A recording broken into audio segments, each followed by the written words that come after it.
বিসমিল্লাহির রহমানির রহিম। আসসালামু আলাইকুম। জনতা রান্নাঘর থেকে সবাইকে জানাচ্ছি শুভেচ্ছা। আশা করি সবাই ভালো আছেন। আজকে যে রেসিপিটি করবো সেটা একটা চিকেনের রেসিপি। অসাধারণ একটা টেস্টি একটা রেসিপি। এটা গ্রেভি যেমন মজার, যাই হোক সেই জন্য আমি এখানে নিয়েছি 1 কেজি ব্রয়লারের মুরগি। এখানে 1 চামচ আদার পেস্ট আর 1 চামচ রসুনের পেস্ট, মরিচের গুঁড়া 2 চামচ ভরে, ধনিয়াটা হচ্ছে 1.5 চামচ,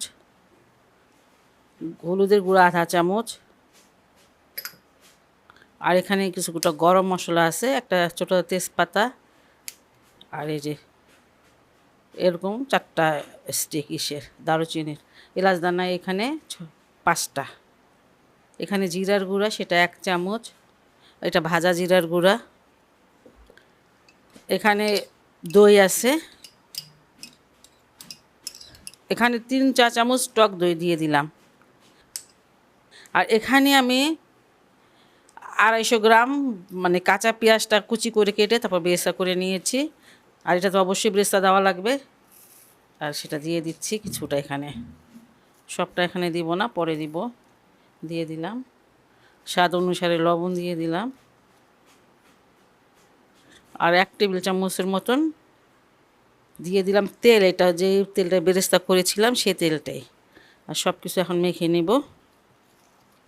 চিকেনটাকে আগে ভালো করে ধুয়ে তারপরে ঝরিয়ে নিতে হবে পানিটা, পানি যেন না থাকে সেদিকে খেয়াল রাখতে হবে। এখানে 5-6টা কাঁচামরিচ দিয়ে দিচ্ছি, সেইগুলো একটুখানি ভেঙে ভেঙে, সময় থাকলে হয়তো 20 মিনিট বা আধা ঘন্টা একটু মানে রেস্টে রেখে দিতে পারেন, কিন্তু সময় না থাকলে অসুবিধা নেই। ব্রয়লারের মুরগি তো হয়ে যায় খুব তাড়াতাড়ি। এটা আমি এক সাইডে সরিয়ে দেখছি, এটা আমার মানে মাখাটা হয়ে গেছে।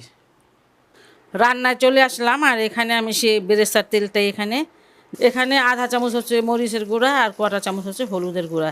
এটা আমি একটু ভেজে নিব কোনো পানি ছাড়াই। তেলটা আপনাদের নিজের পছন্দ অনুসারে দিয়েন। আর এখানে 4টা আস্ত রসুন আছে, সেটা দিয়ে দিলাম। রসুনগুলো এখানে একটু ফেলে দিয়েছি, সামনে থেকে একটু ফেলে দিয়েছি। রসুনগুলো একটু তেলে দিয়ে নেই।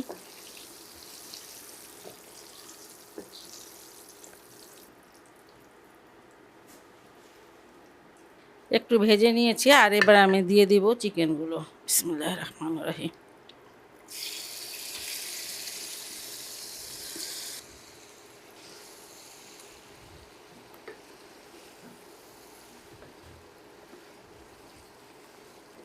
খুব ভালো করে কষিয়ে নিতে হবে। আর এটা এখন আমি ঢেকে দিব।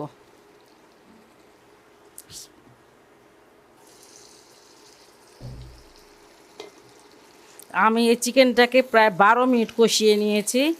কষাতে কষাতে কোনো পানি ছিল না, তখন যে আমি ম্যারিনেট করেছিলাম সেটা কিছুটা মশলা ছিল, পানি ছিল, মানে পানি দিয়ে তারপর সেই পানিটাকেও দিয়েছি। খুব ভালো করে আপনার কষিয়ে নিতে হবে। এখন যে গ্রেভিটা মানে দেখা যাচ্ছে, এটা কিন্তু গরুর বা মানে মাটনের একটা ঘ্রাণ আসে, এত সুন্দর মশলাটা কষানো হয়েছে। যাই হোক, এখন আমি কিছুটা পানি দিয়ে দিব। আপনারা কিন্তু খুব ভালো করে কষিয়ে নেবেন, আবারও বলছি, তাহলে কালারও সুন্দর হবে আর খেতেও অনেক ভালো লাগবে। এখানে আমি 250 গ্রাম পানি নিয়ে নিয়েছি, পুরোটাই দিয়ে দিব।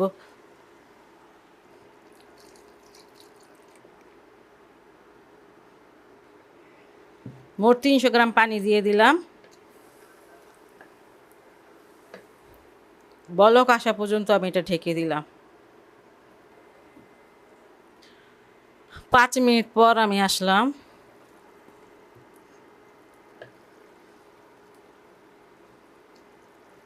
এখানে ভাজা জিরার গুঁড়া 1 চামচ দিয়ে দিলাম। গরম মশলার গুঁড়োটা 1/2 চামচ, এটা শাহি গরম মশলা সেটা। আর যে পেঁয়াজটা যে বেরেস্তা করে রেখেছিলাম, সেই বেরেস্তাকে আমি একদম মানে এমনি বেটে নিয়েছি, কোনো পানি ছাড়া ব্যান্ড করে নিয়েছি। আপনারা আবার বলবেন যে আন্টি তো বলে নাই যে এটা এমন গুঁড়া গুঁড়ো হয়েছে, আমাদেরটা হয় না। এটা হচ্ছে কি, আপনার যদি বেরেস্তা একদম মচমচা হয় তাহলে এটা এরকম গুঁড়া গুঁড়া হবে, আর এটাতে গ্রেভিটা অনেক অনেক সুন্দর হয়, খেতেও অসাধারণ। আপনারা এটা অবশ্যই দিবেন, না দিলে কিন্তু তরকারিটা যেমন টেস্ট আমি বলতেছি অমন হবে না। এবার আমি আঁচটা একটু কমিয়ে একদম পুরোপুরি 10 মিনিটের জন্য ঢেকে রেখে দেবো। এর মধ্যে আমি কিন্তু নাড়াচাড়া করব না, তারপর আপনাদের দেখাবো যে মানে কেমন হয়েছে। খুবই সহজ এবং খুবই টেস্টি একটা রেসিপি। ঘরে যা মশলা আছে সেটা দিয়ে হয়ে যায়, শুধু পেঁয়াজটা বেশি লাগে। যাই হোক, আপনারা বাসায় এটা অবশ্যই ট্রাই করবেন।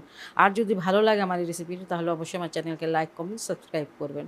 সবাই ভালো থাকুন, সুস্থ থাকুন, নিরাপদে থাকুন, এই দোয়া করি। আপনারা আমার জন্য দোয়া করবেন। আল্লাহ হাফেজ।